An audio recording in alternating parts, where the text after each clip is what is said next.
يا أيها الذين آمنوا اتقوا الله حق تقاته ولا تموتن إلا وأنتم مسلمون. Hadirin hadirat ikhwati iman rahimakumullah.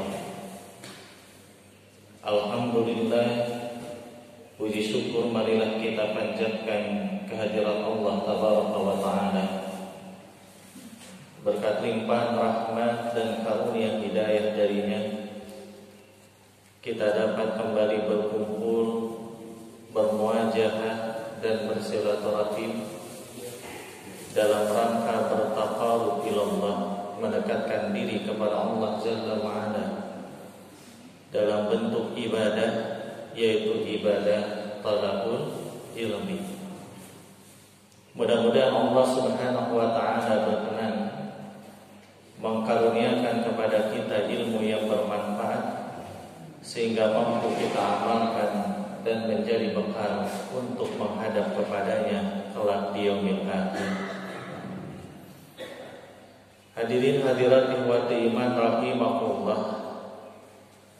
Judul kajian kita pada subuh hari ini adalah usia akan dihisab. Apa judulnya, Pak? Usia akan dihisab. Merupakan sunnatullah, ketetapan Allah Subhanahu wa ta'ala kaitan dengan manusia, adanya hidup dan adanya al-maut, kematian. Dan ini sudah ditegaskan oleh Allah di dalam Al-Qur'anul Karim. Di antaranya di dalam surah Ali Imran ayat ke-185. Kullu nafsin dha'iqatul maut. Setiap yang bernyawa pasti akan mengalami al-maut, kematian. Apakah ia laki-laki ataupun perempuan, apabila sudah datang ajalnya, waktu kematiannya, maka tidak akan ada satu orang pun yang bisa menghindarkan diri dari ketetapan Allah Subhanahu wa ta'ala tersebut. Sebagaimana firman-Nya dalam Al-Quran surah Al-A'raf ayat ke-34, Allah tegaskan walikulli ummatin ajalun. Pada tiap-tiap umat itu ada ajalnya, waktu kematiannya. Fa idza jaa ajaluhum fala yastakhiruna sa'atan wa la yastaqdimun. Apabila sudah datang waktu kematiannya, maka tidak akan ada satu orang pun yang bisa memajukan dan memundurkannya sesaat pun, sedetik pun. Janten pamintos waktosna ngantunkeun, maka tidak akan ada satu orang pun yang bisa menghindarkan diri dari ketetapan Allah Azza wa Jalla tersebut. Betapapun panjang usia kita di dunia, pasti kita semuanya akan menjadi mayit, akan mengalami peristiwa kematian. Kalaulah kita ibaratkan perjalanan hidup manusia di dunia ini bagaikan anak panah yang dilepaskan dari busurnya. Ketika dilepaskan dari busurnya, anak panah itu melesat dengan kencang. Di tengah-tengah melambat sampai pada akhirnya anak panah itu pun jatuh juga. Begitu pula dengan perjalanan hidup manusia di dunia. Betapapun panjang usianya, pada akhirnya akan menjadi mayit juga, akan mengalami kematian juga.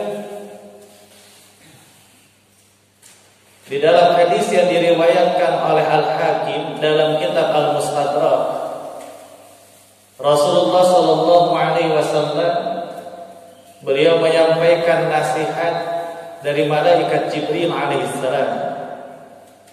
Kata malaikat Jibril, isma syi'ta fa innaka mayyitun. Hiduplah kamu semaumu, tapi ingat kamu pasti akan menjadi mayit, akan mengalami peristiwa kematian. Apakah yang dimaksud dalam keterangan ini? Kita boleh hidup sebebasnya kita, hiduplah semaunya kita. Apakah demikian? Tidak, Pak. Tidak. Keterangan ini menunjukkan peringatan. Jangan sampai kita hidup semaunya kita tanpa mengikuti aturan Allah Subhanahu wa ta'ala. Tapi hiduplah ikuti aturannya Allah, karena ingat kita pun akan mengalami kematian. Dan bagi orang-orang yang beriman kepada Allah Azza wa Jalla, beriman pada hari akhir, setelah kita mati, kita akan menghadap kepada Allah, kembali ke kehidupan yang abadi, yaitu kehidupan di akhirat. Dan nanti di akhirat kelak kita akan menghadap pada pengadilan Allah Azza wa Jalla. Kita akan dihisab oleh Allah Subhanahu wa ta'ala. Pengadilan Allah itu maha adil, karena Allah Subhanahu wa ta'ala adalah maha adil. Jelas berbeda dengan pengadilannya manusia. Kadang di dunia pengadilan manusia, yang benar dianggap salah, yang salah dianggap benar. Nanti di akhirat kita akan dihadapkan pada yaumul hisab. Kita akan dihadapkan pada hari pembalasan. Sekecil apapun perbuatan yang kita lakukan, maka ada balasannya dari Allah Subhanahu wa ta'ala. Dalam satu hari, satu malam, 24 jam, berapa banyak amal perbuatan yang kita lakukan. Amal perbuatan fisik, perkataan yang keluar dari lisan, bahkan perbuatan hati sekalipun tidak akan luput dari pengawasan Allah Subhanahu wa ta'ala. Semuanya akan dihisab oleh Allah Subhanahu wa ta'ala. Tinggal kalikan dengan jumlah usia kita sampai kita meninggal dunia.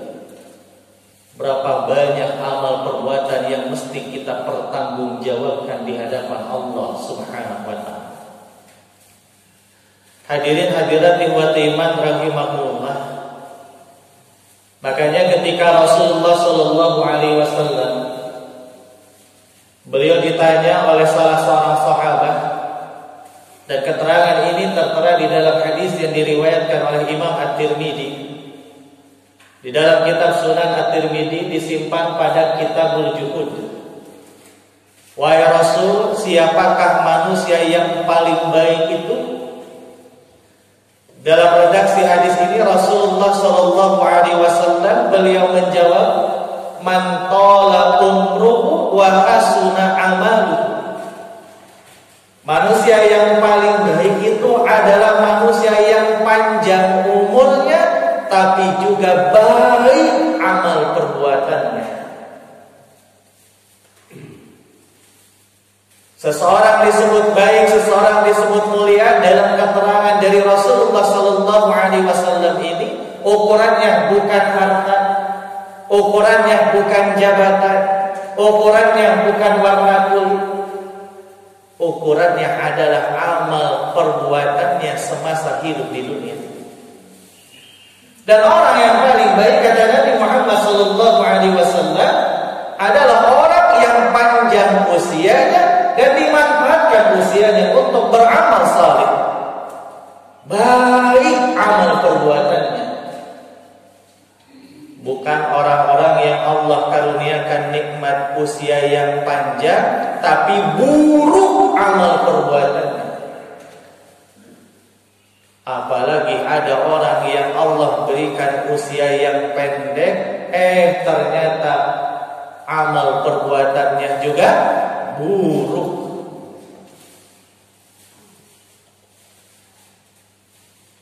Di dalam kitab Tuhfatul Ahwadi yang ditulis oleh Imam Al-Mubarakfuri, kitab Syarah Sunan At-Tirmidzi, ketika beliau menjelaskan hadis ini, mengutip pendapat Imam At-Tayyib rahimahullah taala, kata beliau, pantas Rasulullah sallallahu alaihi wasallam bersabda demikian, karena usia itu Pak Bu, modal yang sangat besar dari Allah Subhanahu wa taala. Kalau modal itu kita manfaatkan dengan sebaik-baiknya, maka kita akan dapat keuntungan.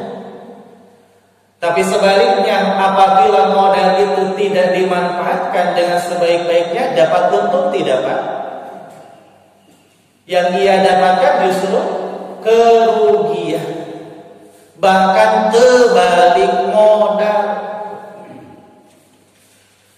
Ada pedagang lalu diberi modal yang besar, dimanfaatkan modalnya dengan sebaik-baiknya, pedagang tersebut dapat untung. Tapi pedagang yang lain diberi modal dengan besar, tidak dimanfaatkan dengan sebaik-baiknya, jangankan dapat untung, yang akan ia dapatkan adalah kerugian. Pedagang ini ibaratnya bagi manusia, modal yang dimaksud adalah usia.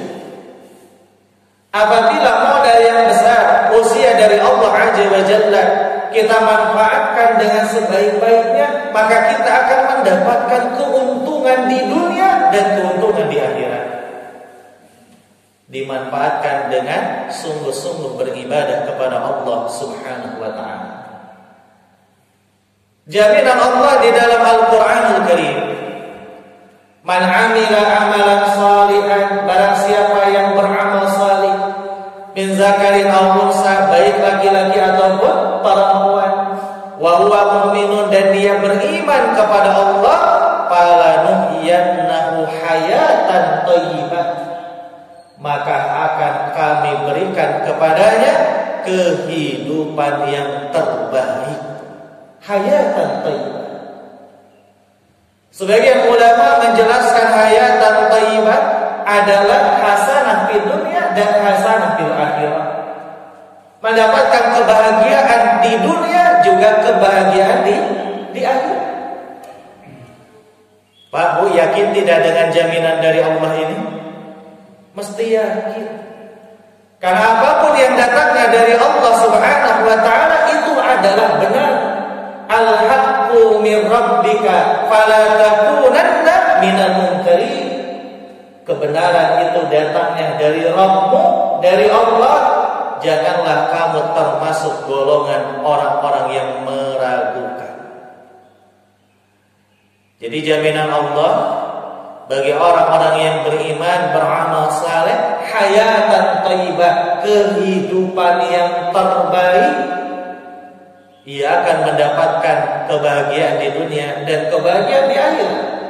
Karena nanti di akhirat Allah akan firmankan, fayadkhuluna al-jannah, silakan kalian masuk ke dalam surga. Ingin tidak Pak Bu masuk surga? Tentu tujuan kita ingin mendapatkan ridho Allah, ditempatkan di nikmat surganya Allah Subhanahu wa ta'ala. Syaratnya iman dan amal saleh.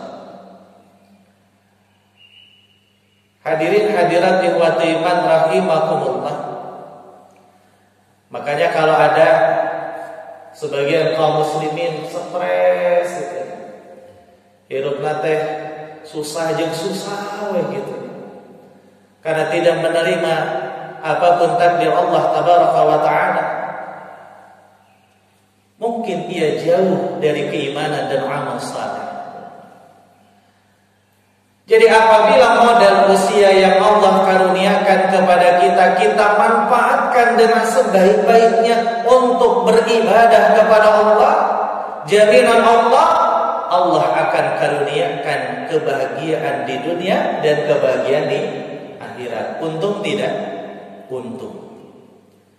Sebaliknya Pak Bu, apabila modal usia ini tidak dimanfaatkan dengan sebaik-baiknya untuk bertaqarrub ila Allah, untuk mendekatkan diri kepada Allah, untuk beribadah, untuk beramal saleh, tapi justru dimanfaatkan dengan perkara-perkara yang dimurkai oleh Allah,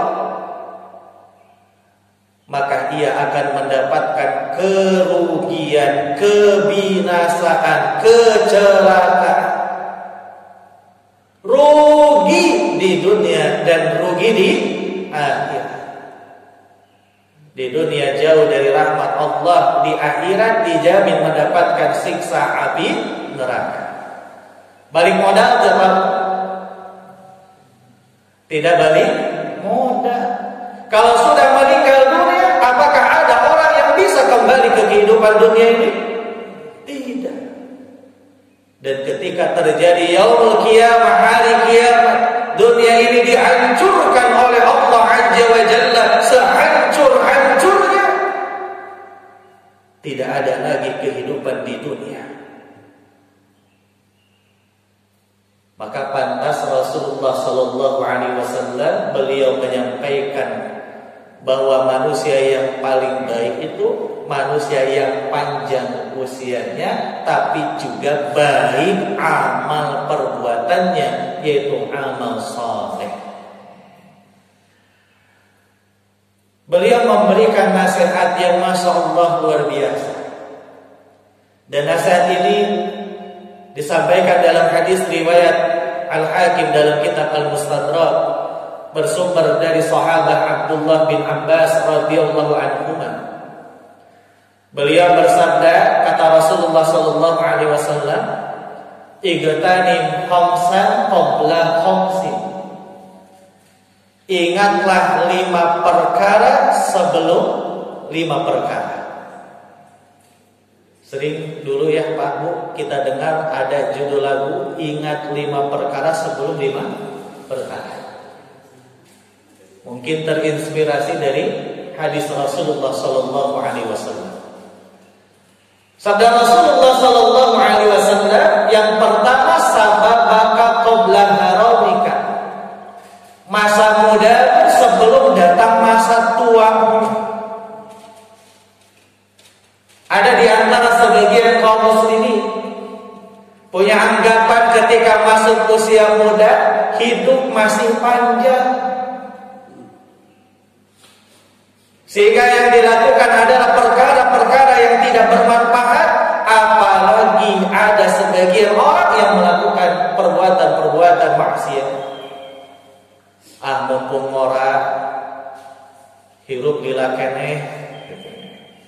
Padahal Allah sebutkan di dalam Al-Quranul Karim, kematian itu tidak mengenal usia, apakah muda atau tua. Allah sebutkan, nukhrijukum tiflan, kami keluarkan kalian sebagai bayi.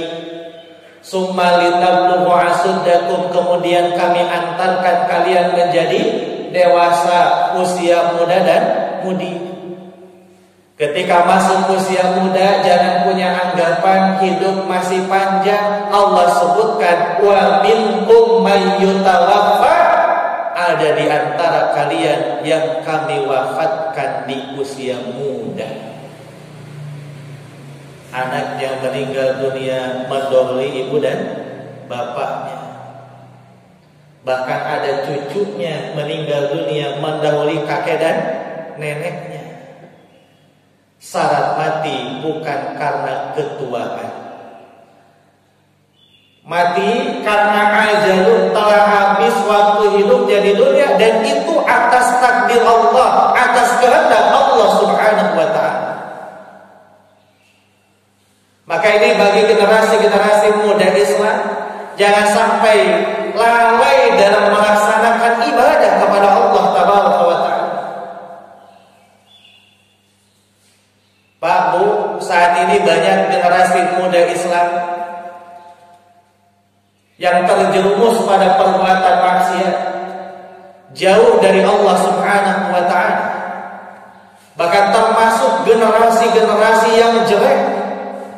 Allah sebutkan di dalam Al-Quranul Karim dengan istilah generasi khalqun.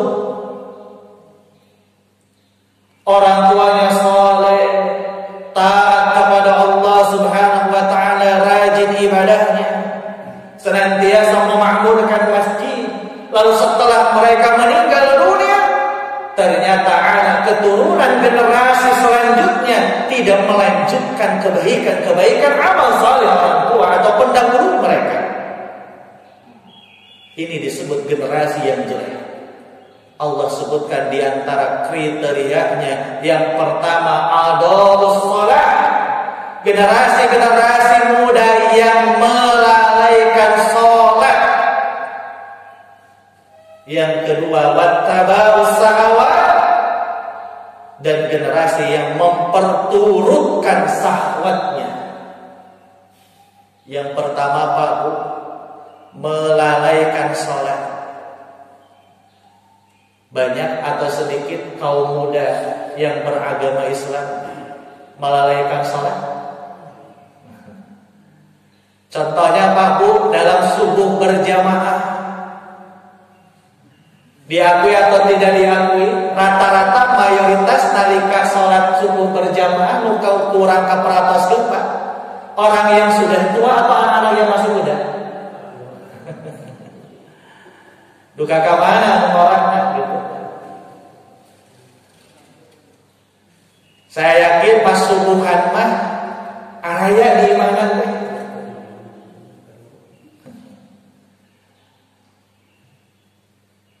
Ketika orang-orang melalaikan sholatnya, berarti ia akan melalaikan ibadah-ibadah yang lainnya. Karena sholat adalah ibadah yang pokok, yang utama di dalam ajaran Islam. Bahkan ada yang sampai meninggalkan kewajiban sholat 5 waktu.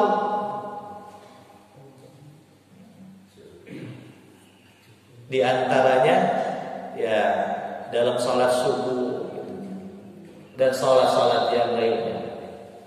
Mun aya jadwal Piala Dunia, tawaka Piala Dunia, Piala Asia, Pak.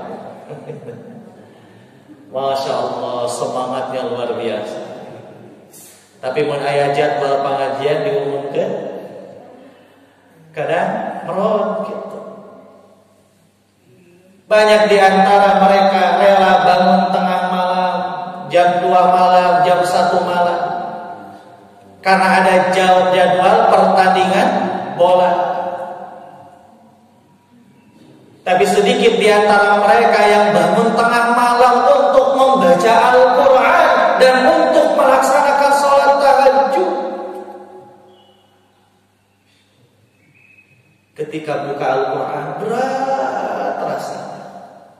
Baru 1 halaman ditutup. Tapi mampu main game online berjam-jam bahkan seharian. Ini diantara ciri generasi yang jelek, sebagaimana yang Allah sebutkan di dalam Al-Quranul Karim ketika mereka melalaikan sholat. Yang kedua wattaba'us syahawat, dan memperturutkan syahwatnya. Ada syahwat perut, ada syahwat jabatan, ada syahwat pergi kemaluan. Sehingga ada di antara generasi muda Islam terjerumus pada perbuatan perzinahan. Es cendol teu di kalapangan ngagembol heuweung bapakan. Di DPR heula. Dan mereka tidak merasa malu melakukan perbuatan zina tersebut. Ini termasuk generasi-generasi yang jelek. Insya Allah generasi muda Islam di Masjid Al-Hujurat mah begitu. Mudah-mudahan menjadi generasi muda Islam yang terbaik, yang senantiasa hatinya terkait ke masjid, senantiasa memakmurkan masjid. Kita tidak tahu kapan kita meninggal dunia. Setelah kita meninggal dunia, siapa yang akan meneruskan memakmurkan masjid ini? Makanya saya sering sampaikan, Pak Bu, minimal anak keturunan kita didik, kita ingatkan sebaik-baiknya at-tarbiyah imaniyah, didik dengan pendidikan keimanan yang kokoh, yang kuat. Minimal untuk sholat berjamaah di masjid. Kalau kita sholat berjamaah 1, 2, 3, 4, 5 orang, masing-masing bawa anaknya, lo tadi 5 orang jadi berapa orang? 10 orang. Ustaz, Masya Allah pun anak mah diunggah ke negeri meni hese. Terus berikhtiar. Kita didik mereka dengan contoh teladan yang terbaik. Dan kita barengi dengan berdoa kepada Allah Azza wa Jalla, mudah-mudahan anak keturunan kita menjadi generasi-generasi yang saleh, generasi-generasi yang terus mendirikan salat sebagai doa, sebagaimana doanya Nabiullah Ibrahim alaihissalam, meminta kepada Allah agar generasi keturunannya adalah generasi keturunan yang mendirikan salat. Nah, hadirin hadirat yang iman rahimakumullah, ini yang pertama, manfaatkan masa mudamu sebelum masuk masa tuamu. Pamitos lebet usia tua biasana punten sok sagala karaos. Pamijam pengawasan saja gitu ya. Langkung we menit. Tinggal mau balik teh ngaletikan geus we ngaleutik. Salik sila jeung yang teu kuat lila belingga saha gitu. Biasanya ya kalau sudah masuk usia tua, fisik yang tadinya kuat menjadi lemah. Maka bagi generasi muda, manfaatkanlah mumpung masih muda dengan sebaik-baiknya untuk ibadah kepada Allah. Bagi para sepuh tentu tetap istiqomah untuk beribadah kepada Allah Subhanahu wa taala. Ini yang keberapa, Pak Bu? Yang pertama. Yang kedua, kata Rasulullah sallallahu alaihi wasallam, wasihataka qabla saqamika. Sehatmu sebelum datang sakitmu. Dan inilah yang disampaikan oleh Rasulullah sallallahu alaihi wasallam dalam hadis yang lain. Allah mengkaruniakan begitu banyak nikmat kepada kita, namun seringkali kita melalaikan nikmat-nikmat tersebut. Di antara nikmat karunia Allah yang seringkali dilalaikan oleh manusia adalah nikmat kesehatan. Ni'matani maghbunun bihi makasiran minan nas as-sihhatu wal farq. Ada dua nikmat yang seringkali dilalaikan oleh kebanyakan manusia, adalah nikmat sehat dan nikmat kesempatan atau waktu luang. Kersehat, kerjagjag, jauh dina ibadah. Mumpung sehat, mumpung jagjag dipakai ulin we jeung ulin. Bahkan ada yang sampai melakukan perbuatan maksiat. Baru ketika Allah berikan ujian berupa penyakit, apalagi penyakit yang berat, muncul penyesalan di dalam hati. Nanya, mun teu tiba-tiba dina kaya sehat jagjag rajin ka masjid. Ayeuna mah geus teu bisa ka mana, stroke total. Mumpung Allah memberikan karunia kepada kita nikmat sehat, manfaatkanlah kesehatan ini untuk sungguh-sungguh beribadah kepada Allah Tabaraka wa Ta'ala. Lalu yang ketiga, Rasul menyampaikan, wagina qabla fakrika, kayamu sebelum fakirmu atau miskinmu.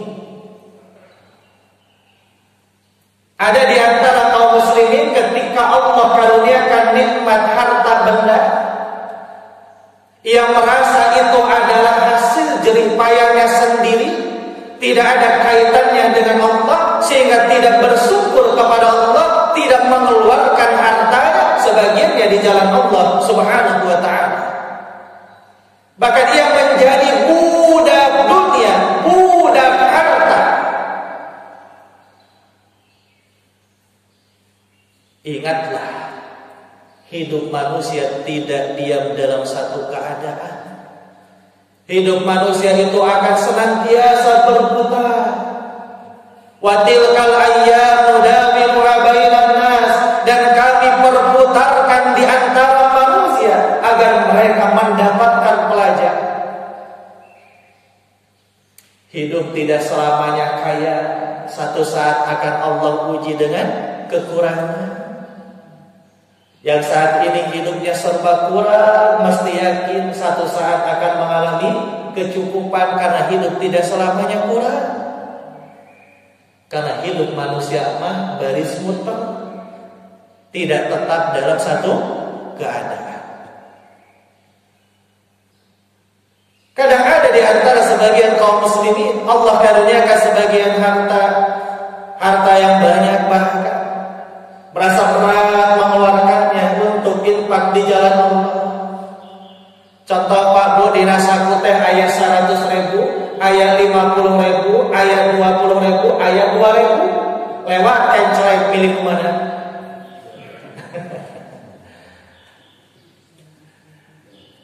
Ada tetangganya kebakaran, bajunya hangus habis, minta bantuan, mungkin ada pakaian layak pakai.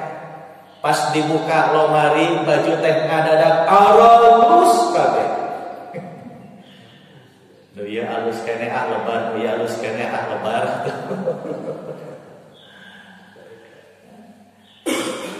Tapi nalika aya acara hajatan komo ngundang pejabat, buka lomari teh baju ngadadak berutut. Anu ieu butuh, anu ieu terpantes, anu ieu anyar keneh kamari dipake. Akhirna badami jeung bapana, Pak aturan balanja ka pasar baru saragaman. Lihatlah para sahabat radhiyallahu anhum bagaimana ketaatan mereka kepada Allah tabaraka wa taala, termasuk dalam berinfak di jalan Allah.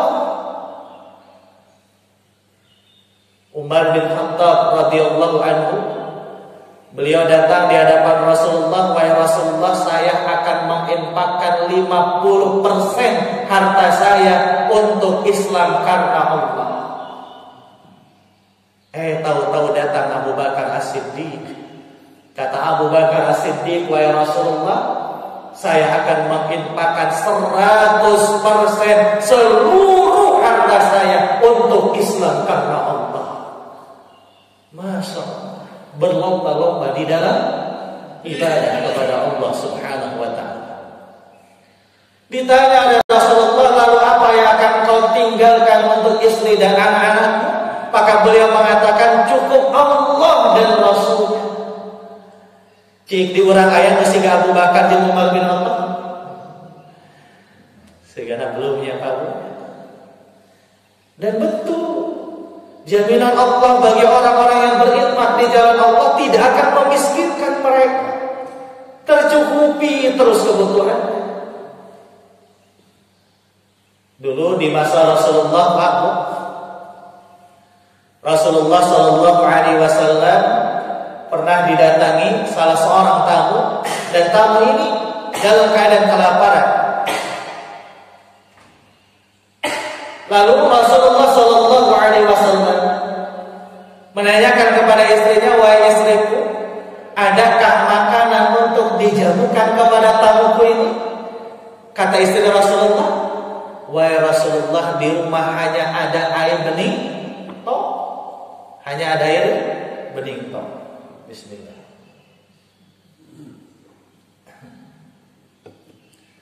Karena Rasulullah Shallallahu Alaihi Wasallam istrinya lebih dari satu, maka ditanyakan kepada istri yang lain, ternyata jawabannya sama. Tapi bukan berarti Rasulullah orang yang miskin. Beliau adalah orang yang paling kaya di dunia. Karena kriteria kekayaan di hadapan Allah Subhanahu wa taala adalah kaya hatinya. Dan tidak ada orang yang paling mulia di muka bumi ini kecuali Nabiullah Muhammad sallallahu alaihi wasallam dibandingkan manusia-manusia yang lainnya. Nah, Rasulullah hendak mendidik para sahabat radhiyallahu anhu, dibawa di hadapan para sahabat, "Wahai sahabatku, adakah di antara kalian yang ingin menjamu tamuku ini?" Ketika itu, Pak, pada maracu di antaranya adalah Abu Talha. Dibawalah oleh Abu Talha ke rumahnya. Sampai di rumah Abu Talha, Ditanya kepada istrinya, "Wahai istriku, adakah makanan untuk dijamukan kepada tamunya Rasulullah sallallahu alaihi wasallam ini?" Apa jawab istri beliau? "Wahai suamiku, di rumah hanya ada makanan 1 piring, itu pun untuk anak-anak kita yang dari tadi belum makan." Bagaimana jawaban Abu Talha? Beliau mengatakan kepada istrinya, "Wahai istriku, tidurkanlah anak-anak kita, sok pendek. Mudah-mudahan mereka tidur dan mereka mampu menahan rasa laparnya. Insya Allah di keesokan harinya Allah akan berikan rizki bagi kita." Masya Allah. Lalu dibawakanlah makanan yang hanya 1 piring tok itu di hadapan tamu Rasulullah sallallahu alaihi wasallam. Lalu Abu Talha mengatakan kepada istri beliau, "Matikan lampu di rumah, paruman cahaya di rumah." Lalu Abu Talha dan istrinya pura-pura makan di atas piring yang kosong. Masya Allah. Keduanya dalam kondisi membutuhkan. Keduanya pun dalam kondisi kelaparan. Tetapi kualitas keimanan kepada Allah, Masya Allah, luar biasa. Sehingga dalam kondisi membutuhkan sekalipun, beliau menginfakkan hartanya di jalan Allah subhanahu wa ta'ala. Adakah di kita seperti Abu Talha? Mungkin ada, tapi sedikit. Nah, hadirin hadirat ihwati iman rahimakumullah, maka mumpung Allah masih berikan kecukupan kepada kita, kesanggupan kepada kita, keluarkan sebagian harta di jalan Allah dalam bentuk infak. Apabila ada yang punya kewajiban zakat, jangan sampai lalai dari kewajiban zakat, karena itu hukumnya adalah wajib. Ini yang keberapa, Pak? Yang ketiga, kayamu sebelum datang fakir atau miskin. Yang keempat, sabda Rasulullah sallallahu alaihi wasallam, "Wa faradaka qabla suglika." Dan masa luangmu atau kesempatanmu sebelum datang sibukmu. Dan inilah yang sering saya sampaikan di beberapa tempat. Pak Bu atau kali-kali ibadah teh jeung nyiar ilmu teh lebetkeun kana jadwal kasibukan urang sadidinten. Kadang kan di kita ada sebagian orang ketika dihadapkan dengan ibadah, termasuk ibadah thalabul ilmi, kewe mun geus pensiun sigan mau apal we iraha maut kitu. Kewe mun geus kolot geus nyase gitu. Justru mestinya ibadah kepada Allah, termasuk ibadah thalabul ilmi, masukkan pada jadwal kesibukan kita saja. Ketika ada orang yang mengajak sesuatu yang kaitan dengan urusan dunia, bankrupt jeung urusan akhirat, maka ia lebih memilih urusan akhirat. Punten abdi mah ayeuna sibuk aya jadwal pangaosan.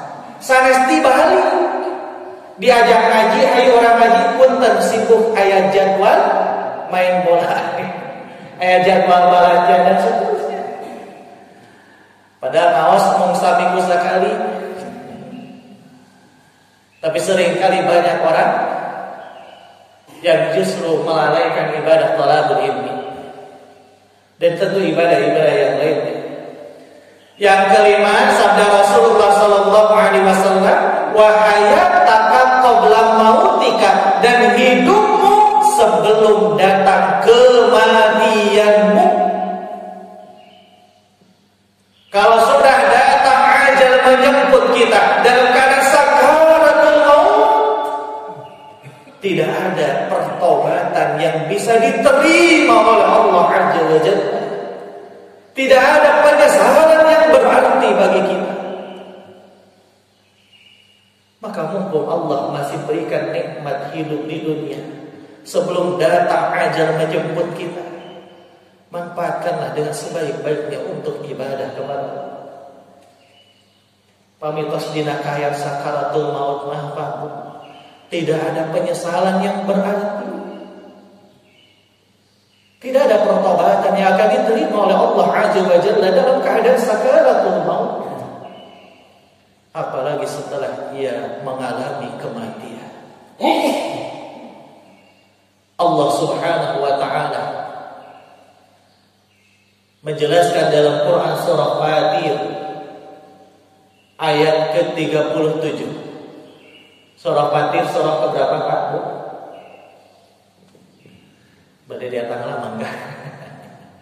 Surah Fatir itu surah ke-35. Di ayat ke-37 Allah menyampaikan nanti di akhirat para ahli neraka, para penghuni neraka, wa hum yasta'ibuna fiha. Mereka akan menjerit, berteriak dengan jeritan yang keras. Disiksa dengan adzabun sadid, siksaan yang sungguh amat pedih, siksaan yang sungguh amat berat di dalam siksaan api neraka. Lalu menjerit mengatakan kepada Allah, Rabbana akhrizna na'mal salihan ghairal ladzi kunna na'mal.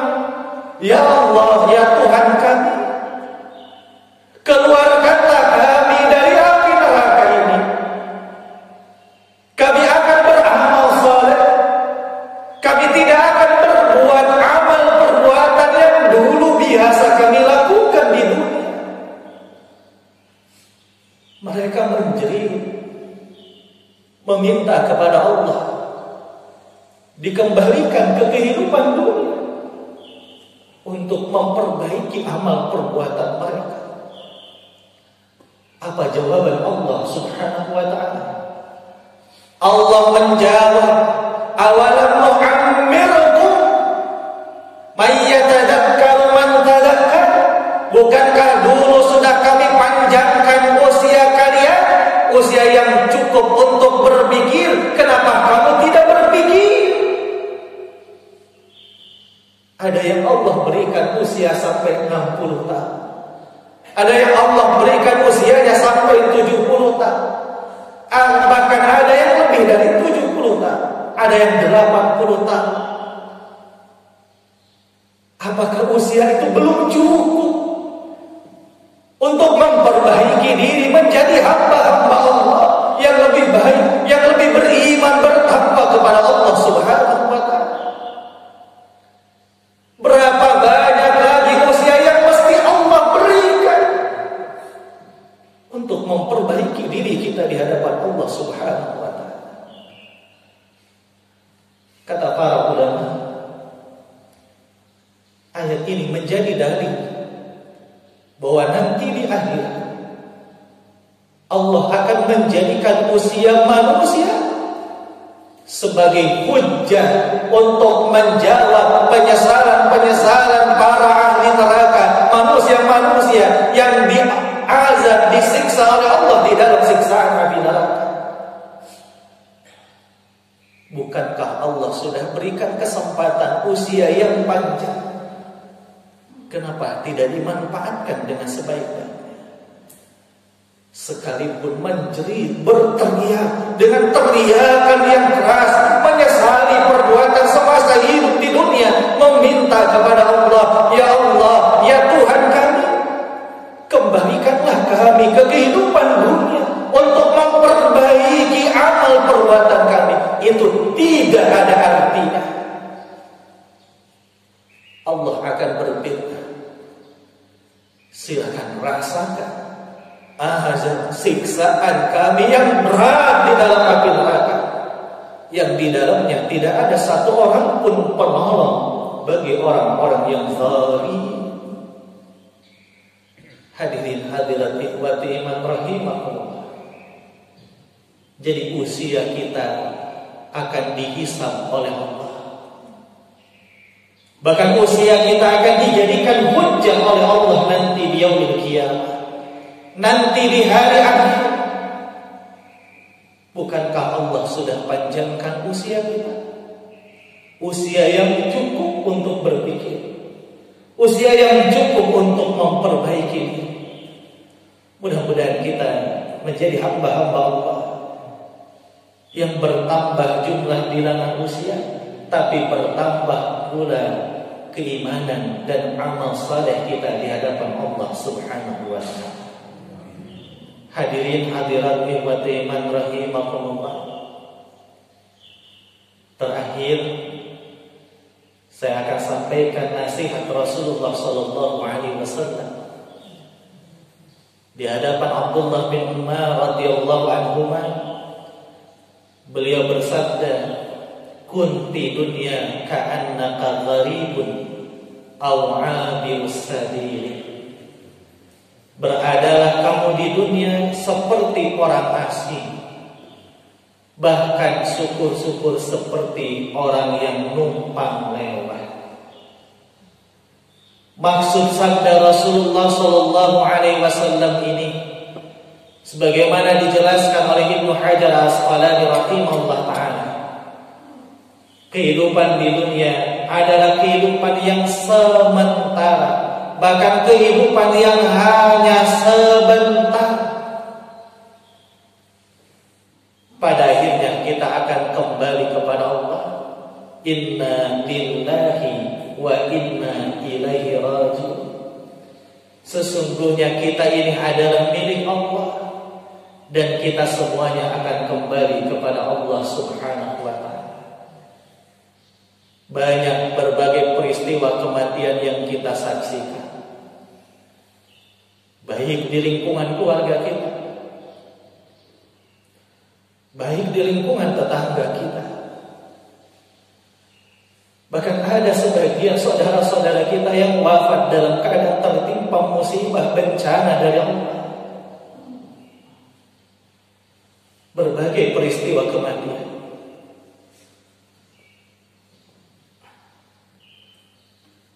Mesti menjadi nasihat yang terbaik bagi kita,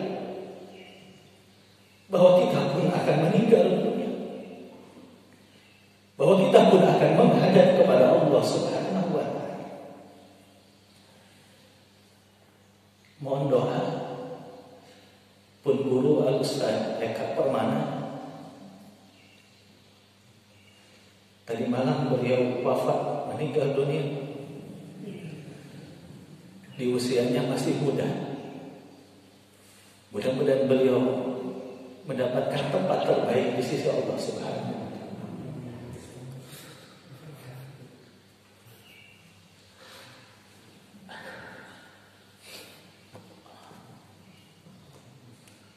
Hadirin hadirat ikhwati iman rahimakumullah.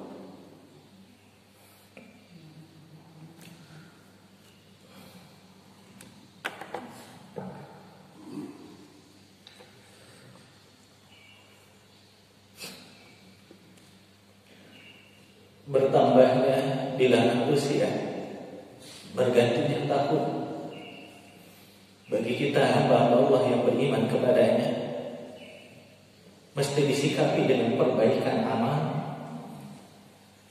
Mudah-mudahan kita menjadi hamba-hamba Allah yang lebih baik, lebih bertakwa kepada Allah Subhanahu wa ta'ala. Karena kita pun akan menjadi mayit, kita pun akan meninggal dunia. Setiap detik usia yang kita lewati di dunia ini akan dihisab, akan kita pertanggungjawabkan di hadapan Allah Subhanahu wa ta'ala. Kapanpun Allah cabut nyawa kita, mudah-mudahan kita wafat dalam keadaan husnul khatimah. Rabbana atina fid dunya hasanah wa fil akhirati hasanah wa qina adzabannar.